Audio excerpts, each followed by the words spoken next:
నశించిపోవుట అనేది ఎందుకు వచ్చింది అంటే మానవ జాతికి ఒక ప్రత్యేకమైన కారణం ఉంది.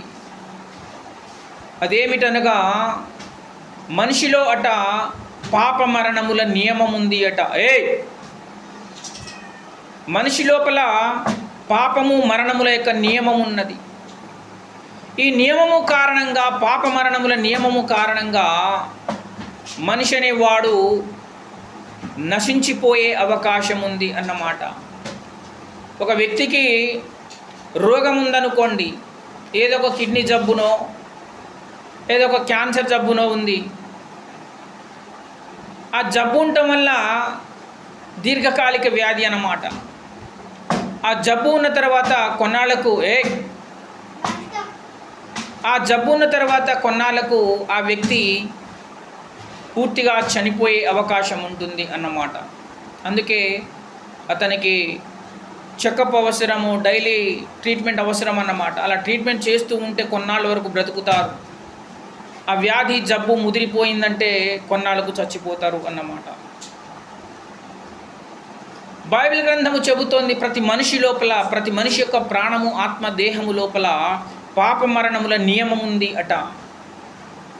ఈ పాప మరణముల నియమము కారణముగా మనిషి అనేవాడు నశించిపోతాడు అని బైబిల్ గ్రంథం చెబుతోంది అన్నమాట. పాప మరణముల నియమము కారణముగా మనిషి అనేవాడు చనిపోయే అవకాశం ఉన్నది. ఎఫెసీయులకు రాసిన పత్రిక 2వ అధ్యాయంలో ఇలాగ చెప్పబడుతుంది, మీ అపరాధముల చేతను పాపముల చేతను మీరు చచ్చిన వారై ఉండగా ఆయన మిమ్మును క్రీస్తుతో కూడా బ్రతికించెను అని లేఖనం చెబుతున్నది అన్నమాట.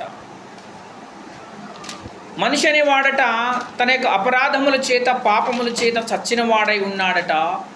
ఆయన చెబుతూ ఉన్నాడు అన్నమాట. బైబిల్ గ్రంథం మనకు చెబుతూ ఉన్నది, మనిషి అనేవాడు తన అపరాధముల చేతను, పాపముల చేతను చచ్చిపోయి ఉన్నాడు అట.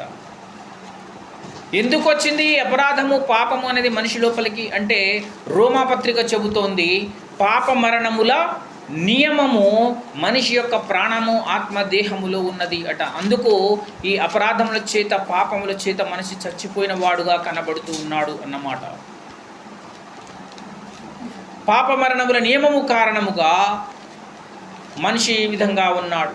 అపరాధముల చేతను, పాపముల చేతను చచ్చిన వాడై ఉండగా, అదే నశించిపోవడం అంటే. నశింపక అలా నశించిపోకుండా ఉండడానికి దేవుడు ఒక ప్రణాళిక చేశాడు అన్నమాట. అసలు అలా నశించిపోవడానికి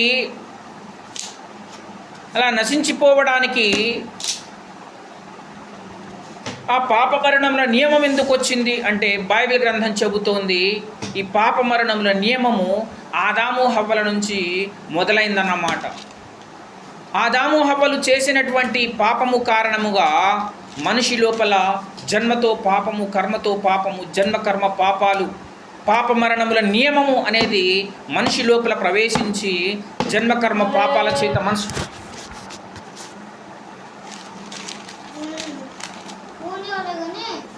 జన్మకర్మ పాపాల చేత మనిషి